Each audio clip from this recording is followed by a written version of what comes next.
या बातमीचे प्रायोजक आहेत हॉटेल बडे मियां। भाजपा म्हणजे आयत्या बेळात नागोबा असं यावेळी उमेदवार आमदार प्रणिती शिंदे यांनी म्हटलंय। मंगळवेढा उपसा सिंचन योजनेला शिंदे साहेब आणि भालके नाना यांनी मंजुरी आणली आणि श्रेय भाजपा घेत आहे।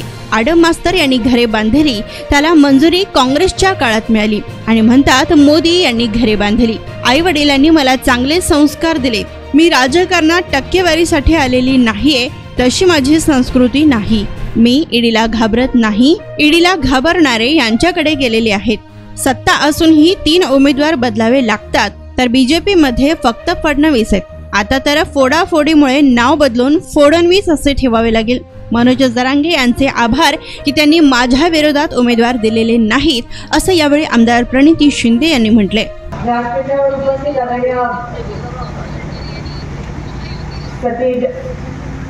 दादा पाटील साहेब माझ्या मोठ्या बंधूप्रमाणे आहेत। आदरणीय अमित भैया देशमुख जी, आदरणीय भगीरथ दादा बालके, आज एक मोठा भाऊ आणि लहान भाऊ आदरणीय दाजी देशमुख जी, सुनंदर पवार जी, प्रकाश तात्या पाटील जी, संदीप पाटील जी, प्रशांत साळे जी, मिलन भोसले जी, बजरंग बागल जी, अमर सूर्यवंशी जी, संतोष जाधव जी, रणजीत बागल जी, राहुल पाटिल जी, शालीवाल कोळेकर जी, किशोर जाधव जी, किरण घाटिया जी, प्रमोद देवी जी, सतीश शिंदे जी, संजय यादव जी, सीताराम भुसते जी, सिकंदर जमादार जी, नितिन शिंदे जी, कासेगाव चे सर्व ग्रामस्थ, सर्व वडीलधारी मंडळी, सर्व उपस्थित बंधू आणि भगिनी। कासेगाव मध्ये कधी सभा होते मी वाटच पाहत होते की मागच्या 10 दिवसाखाली मी कासेगावला आलेली। भगीरथ दादांची उमेद जाणवली। आम्ही गावात यायच्या आधी चावडीवर त्या ठिकाणी एक छोटीशी बैठक घेतली आणि त्याच्यानंतर भगीरथ दादा माझं बोलणं अनेकदा झालं आणि आज खरं तर जी वचन आम्ही दिलेले एकमेकांना, त्या वचनाची पूर्तता आम्ही या ठिकाणी करत आहोत आणि म्हणून कासेगावमध्ये सभा आदरणीय बंटी दादा आणि अमित दादा यांना घेऊन आपण करत आहोत। मी सुरुवातीलाच भगीरथ दादांचे मनापासून आभार मानते की तुम्ही या बहिणीच्या सोबत ही लढाई लढत आहात। मला माहिती नव्हतं की जे आपले समोरचे उमेदवार आहेत, मला ह्या सभेची जो दर्जा आहे तो खाली आणायचा नाहीये त्यांचं नाव घेऊन, पण जे विरोधी पक्षाचे जे उमेदवार आहेत मला माहिती नव्हतं की नाना गेल्यावर त्यांच्या पोट निवडणुकीत त्यांनी अशी भाषा वापरलेली माहिती नव्हतं। काय संस्कृती असू शकते अशा लोकांची। त्यांनी परवा पण दाखवलं जेव्हा सोलापुरात शोभा यात्रा होती आणि त्यांनी ती घोषणाबाजी दिली, याच्यातून तमाम सोलापूरकरांना कळलं की ह्या लोकांची किती विकृत मानसिकता आहे ते आज दिसून आलं। आमचं सोलापूर हे सुसंस्कृत आहे। आमच्या सोलापूरची लोक, मंगळवेढ्याची लोक, हे संतांचं गाव आहे, संतांचं शहर आहे। तुम्ही इकडे येऊन समाजामध्ये तेढ निर्माण करता। तुमची हिंमत कशी होते आमच्यामध्ये येऊन आमच्यामध्ये भांडणं लावायची? आता त्यांना दाखवून द्या त्यांची जागा। भाजपचं एकच त्यांचं एकमेव उद्दिष्ट असतो, ते कामाबद्दल बोलत नाही। तुम्ही बघताय त्यांची अनेक भाषणं काढा मागच्या 20 दिवसाची, कामाबद्दल भाजपचा उमेदवार बोलतच नाहीये। फक्त धर्म, जात पात ह्यावरच त्यांची सगळी निवडणूक चालू आहे। त्यांनी या देशाला कीड लावली आहे, या देशाला कीड लावली आहे धर्माची, जातीची, पातीची। तुम्ही नेहमी सर्वधर्म समभावला मतदान केलंय, तुम्ही नेहमी काम करणाऱ्या लोकांना मतदान केलंय। आज भालके नानांनी कधी धर्म, जाती, पातीचं राजकारण केलं नाही। तुम्ही खंबीरपणे त्यांच्या सोबत उभे राहिले, कारण का त्यांनी तळागाळातल्या लोकांची कामं केली आणि हेच भाजपची लोक आपल्यामध्ये येऊन आपल्यातच तेढ निर्माण करण्याचा प्रयत्न करत आहेत। ही कीड लागली ती आपल्याला उपटून टाकून द्यायची। आता दादा म्हणाले की त्यांच्याकडे काही मुद्देच नाही आहेत, ते म्हणतात मोदीजींकडे बघून उमेदवार कोणी असू दे तुम्ही मतदान मोदीजींकडे बघून करा। अजून किती आपला अपमान करणार ही लोक? त्यांना आपली किंमतच नाहीये। भाजपला लोकांची किंमत नाहीये, भाजपला लोकांच्या मताची किंमत नाहीये। किती अपमान आपण भाजपकडून सहन करणार मला सांगा। ते म्हणतात की उमेदवाराकडे बघू नका। आणि जे उमेदवार तुम्ही मागचे 2 वेळेस दिले त्यांनी त्यांच्यामुळे ते सोलापूरचं नुकसान झालं. 2 उमेदवार कोऱ्या पाट्या, त्यांनी काही काम केलं नव्हतं, काही अनुभव नाही, तरी मोठ्या मनाने त्यांनी लोकांना मतदान केलेलं. 15 लाखाचं एक आमिष दाखवलेलं आणि त्यावर लोकांनी त्यांना मतदान केलं. आज 10 वर्षानंतर लोकांना कळतं की ते 15 लाखाची मोठी खोटं त्यांचं वाक्य होतं. खोटं मात्र रेटून बोलतात, ती त्यांची परंपरा आहे. आज 10 वर्ष झाले 15 लाख कोणाच्याही खात्यात जमा झाले नाही. त्या उलट महागाईने उच्चांक गाठलाय. 300 रुपयाचे सिलेंडर 1200 रुपये झाले. रेशन दुकानात माझ्या आया बहिणींना धान्य मिळत नाही. जीएसटीचा राक्षस तुमच्या उड्यावर बसलाय. त्या खताच्या पोटावर पण 18% जीएसटी. ते हॉटेलमध्ये गेलं तर तिथे त्या बिस्किटाच्या पुढावर पण जीएसटी. कांद्याची निर्यात बंद केली आहे. दुधाला दर नाहीये. पीक विमाचं अजून वितरण झालं नाहीये. मंगळवेढ्यातल्या ते 35 गावांमध्ये अजून पाणी नाहीये. ह्या लोकांना लाज वाटायला पाहिजे. त्यांची हिंमत कशी होते? ते म्हणतात आम्हाला संविधान बदलायचं आहे आणि म्हणून आम्हाला राज्यसभेत बहुमत पाहिजे. एवढी हिंमत त्यांची कशी होते की संविधान बदलण्याचं भाष्य ते करतायत त्या ठिकाणी. संविधान बदललं तर आरक्षण टिकणार नाही. संविधान बदललं तर आपला आवाज दिल्लीपर्यंत पोहोचणार नाही. संविधान बदललं तर शेतकऱ्याचं अस्तित्व या ठिकाणी निघून जाईल.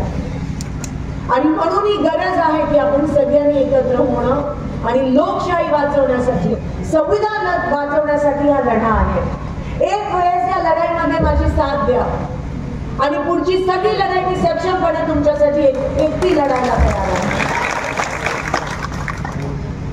माझ्या आई वडिलांनी, माझ्या पक्षाने मला जी संस्कृती दिली आहे की आमदार खासदार आम्ही घरी असू, इथे तुम्ही मालक आहात, आम्ही सेवक आहोत. इथे मी तुमची नोकर आहे आणि मी राजकारणात सत्तेसाठी आणि टक्केवारीसाठी आली नाही आहे यांच्यासारखी.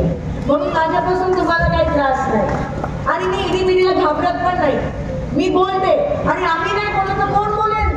सगळे सोलापूरचे भाजपचे नाही त्या ईडीच्या भीतीने तिथे गेले आणि ते काय आरक्षणाबद्दल बोलणार नाही, कारण का त्यांच्या पक्षात एवढी हुकुमशाही आहे की लगेच ते काय बोलले तर त्यांच्या मागे ईडी लावतील. मी तर म्हणत होती जा जेलमध्ये, हिरो मा बनाल, अशोक चव्हाण साहेबांनी सांगितलं.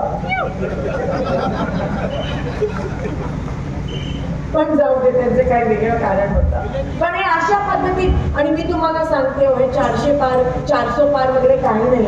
हे 150च्या वर जाणार नाही. आणि एवढा जर विश्वास असता तर ते अरविंद केजरीवालजींना कशाला अटक केली एका रात्री? एवढा जर विश्वास असता तर ते हेमंत सोरेंना का अटक केली? काँग्रेसची सगळे खाती एका रात्रीत सील का केली? एवढा जर विश्वास असता तर कालच्या मतदानानंतर म्हणे 3 जण असे एकत्र आले आणि म्हणून आता पुढे काय करायचं? कारण का कालच्या एक्झिट ओपिनियन आणि एक्झिट पोल मध्ये त्यांची संख्या एकदम कमी झाली. यांना भीती आहे, यांच्या पायाखालची वाळू आता सरकारला लागले. कारण का लोकांनी ठरवलंय पण मोदी मीडिया दाखवत नाही. हरियाणा असेल, पंजाब असेल, सगळीकडे शेतकऱ्यांच्या मनात एवढा रोष आहे ना या सरकारच्या विरोधात. आणि बाकीचं जाऊ दे, सोलापुरातच जेव्हा आम्ही गावोगावी जातो, काही गावात तर म्हणतात आमचं ठरलंय. आणि मी तुम्हाला निराश करणार नाही. जसं मागच्या 2 खासदारांमुळे सोलापूरचं वाटोळं लागलं, बीजेपीच्या त्यांच्याच पक्षाने त्यांना पावती दिली निष्क्रिय होण्याची. 3दा बदलावे लागले. पहिला आला, त्यांनी काय काम नाही दिलं, केलं म्हणून दुसरा दिला. त्यांनी काय काम नाही दिलं म्हणून आता उपरा दिला. म्हणजे सत्ता असून सुद्धा त्यांना तीन उमेदवार बदलावे लागतात. ही शोकांतिका आहे आणि किती अपमान आहे तुमच्या मताचा. तुम्ही विचार करा, किती मोठा अपमान आहे लोकशाहीमध्ये त्या मतदानाचा, ज्यांनी त्यांना मतदान केलं. तुमची सेवा करण्याची संधी दिली, शेतकऱ्यांची सेवा करणं हे ह्याच्यापेक्षा मोठं भाग्य एका लोकप्रतिनिधीला काय असू शकतं. मी 15 वर्ष सोलापूर शहरातून आमदार आहे. मला लोकांनी कामावर निवडलं. मी राजकारणात धर्म जातपात करत नाही. मी कामात विश्वास ठेवते, लोकशाहीमध्ये विश्वास ठेवते. माझ्या समोर एवढे डावपेच होते पण तरीही लोकांनी काम बघून मला मतदान केलं. माझ्या लोकांनी मला दाखवलं की लोकशाही अजून जिवंत आहे. आता ही वेळ तुमची आहे. तुम्ही दाखवून द्या की लोकशाहीची ताकद काय असते ते. आणि मी तुम्हाला शब्द देते की मी वाया घालणार नाही ती संधी. पण जर तुम्ही मला ती संधी दिली त्याचं सोनं करीन, लढीन आणि शेवटी विजय तुमचा झाला पाहिजे हे लक्षात घ्या. विजय हा लोकशाहीचा झाला पाहिजे. तुमची मुलगी तुमची बहीण या नात्याने तुमचा विश्वास त्या ठिकाणी सार्थ करीन. भगीरथ दादांनी जो माझा विश्वास दाखवला, काल माझ्यासोबत प्रणिता ताई पण त्या ठिकाणी फिरत होत्या. पूर्ण मंगळवेढा पंढरपूर मी एक एक गाव त्या ठिकाणी गेली आणि फक्त मतं मागायला नाही, पण तुम्हाला सांगायला की जेव्हा या मायबाप सरकारने तुमच्याकडे पाठ फिरवली तेव्हा महाविकास आघाडीच्या माध्यमातून आम्ही सगळे तुमच्या सोबत खंबीरपणे उभे आहोत. तुम्हाला कधी वाटलेलं का हो की शिवसेना आणि काँग्रेस एकत्र येतील? पण जी लोक ते बाळासाहेब ठाकरे, उद्धवसाहेब ठाकरेंच्या पाठीत खंजीर खुपसू शकतात, जी लोक शरद पवार साहेबांच्या पाठीत खंजीर खुपसू शकतात, ते तुम्हाला आम्हाला काय सोडणार आहे? हे सगळे लोकनेते, बाळासाहेब ठाकरे साहेब असतील, शरद पवार साहेब असतील, शिंदे साहेब असतील, देशमुख साहेब असतील, सगळे लोकनेते महाराष्ट्राच्या कानाकोपऱ्यात फिरलेली ही लोक आहेत. पूर्ण महाराष्ट्रात त्यांना ओळखतं. मास लीडर ज्याला आपण म्हणतो. मला सांगा या बीजेपी मध्ये कोण आहे? एक फसवणीस. बस काल तर त्यांचं नाव बदललं. कोडाकुडीमुळे त्यांना कोडणवीस कोणीतरी नाव. एवढं मोठं गाजर दाखवलं आरक्षणाचं. एक दिवसाचं नाटक केलं, अधिवेशन घ्यायचं आणि आमचे माईकच बंद केले. तिकडे SIT इन्क्वायरी लावली, लाठीचार्ज केला. आम्ही मागितली की SIT रद्द करा. मी सोलापुरात वैयक्तिक तिकडे सांगितलं की SIT रद्द झाली पाहिजे. एवढंच नाही, तर भाजपच्या उमेदवारांनी दादा परवा भाजपच्या उमेदवारांनी बडबडमध्ये जो हल्ला झाला मराठा बांधवांवर, त्या ठिकाणी गुन्हा दाखल केला भाजपच्या या उमेदवारांनी. मी मनोज जरांगे पाटलांचा मनापासून आभार मानते. त्यांनी उमेदवार दिला नाही, आणि म्हणाले की ज्यांना निवडून आणायचं त्यांना निवडून आणा आणि ज्यांना काढायचं त्यांना पाडा.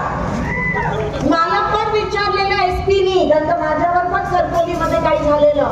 मी म्हणाली, SPनी मला पहिल्यांदा असं होतं की SP फोन करून विचारतो तुम्हाला गुन्हा दाखल करायचा आहे. एवढं प्रॉम्प्ट, म्हणजे प्रशासनाचा दबाव, शासनाचा दबाव. मी म्हणाली ते माझे बांधव आहेत, त्यांनी एवढं काय केलं की त्यांच्यावर गुन्हा दाखल करायचा? मी अजिबात त्यांच्यावर गुन्हा दाखल करणार नाहीये. आणि सगळेजण आज आमच्या सोबत आहेत, आपला प्रचार करत आहेत. पण हे बघा यांची प्रवृत्ती कशी आहे, मानसिकता. तुम्ही एवढे मोठ्या मनाची की दोनदा तुम्ही त्यांना निवडून आणलं. एवढंच नाही तर पोटनिवडणुकीत पण काय झालं मला माहित आहे. कोणत्या अमिषाला काही लोक बळी पडले मला माहित नाही, पण नुकसान मंगळवेढाचं झालं, नुकसान पंढरपूरचं झालं. अजूनही ती गावं आहे ती तहानलेली आहेत. अजूनही त्या गुरांना छावण्या मिळाल्या नाहीयेत. मागची बिलं अजून या प्रशासनाने काढली नाहीयेत.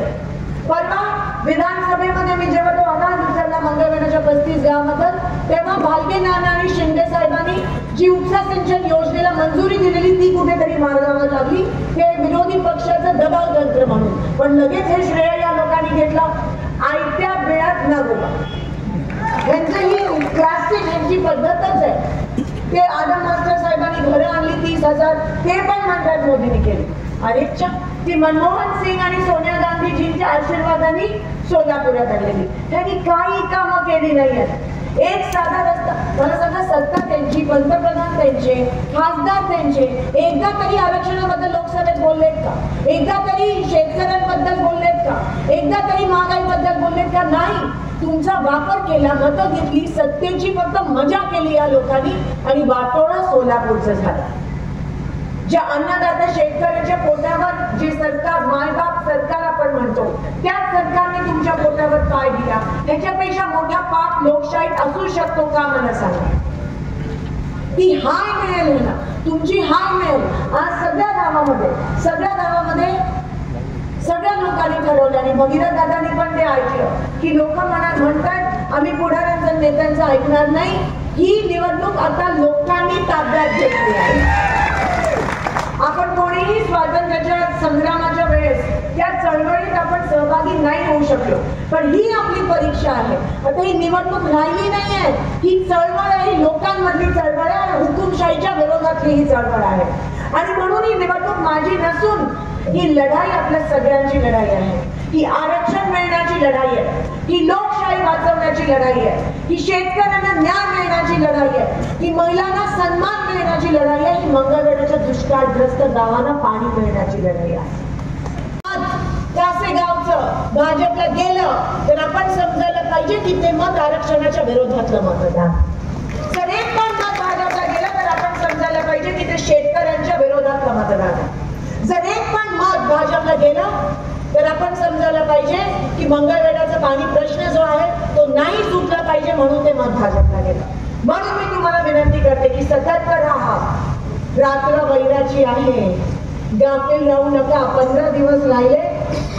खरी श्रद्धांजली भालके साहेबांना जर अर्पित करायची असेल तर महाविकास आघाडीचा उमेदवार त्या ठिकाणी आपण आशीर्वाद स्वरूपात आपण मला मतदान करा आणि 100% मी तुमचा विश्वास सार्थ करीन. विजय तुमचा झाला पाहिजे. पहिला आवाज जर संसदेत पोहोचेल तो आरक्षणाचा आणि शेतकऱ्याचा असेल. हा शब्द मी तुम्हाला या ठिकाणी देते. आणि भगीरथ दादांनी जो विश्वास दाखवला तो 100% आम्ही सगळे मिळून सार्थ करू एवढंच या ठिकाणी सांगते आणि आपली रजा घेते. मटन, चिकन आणि बीफसाठी प्रसिद्ध असलेलं सोलापूर शहरातील विजापूर वेस्ट येथील प्रसिद्ध hotel Bade Miyan. Paya tahari mutton biryani, chicken biryani, mutton seekh, chicken 65 आदी मिळण्याचं एकमेव ठिकाण हॉटेल बडे मियाँ. मटनमध्ये beef mutton rice, beef cheese angoori, Bade Miyan special mutton, mutton angara, mutton kadhi, keema masala. चिकनमध्ये chicken rice, chicken Malvani, special Bade Miyan chicken, chicken cheese angoori, chicken tikka, chicken Hyderabadi, butter chicken, kadai chicken masala असे भरपूर आयटम्स उपलब्ध. मटन बिर्याणी, चिकन बिर्याणी, बीफचे स्पेशल डिश सुद्धा जेवणासाठी उपलब्ध. खास हॉटेलमध्ये जेवणाची सोय आणि पार्सलची सोयही उपलब्ध. स्वस्त आणि मस्त जेवण मिळण्याचं विजापूर वेस्ट येथील एकमेव ठिकाण हॉटेल बडे मियाँ. आमचा पत्ता हॉटेल बडे मियाँ, विजापूर वेस्ट, सोलापूर.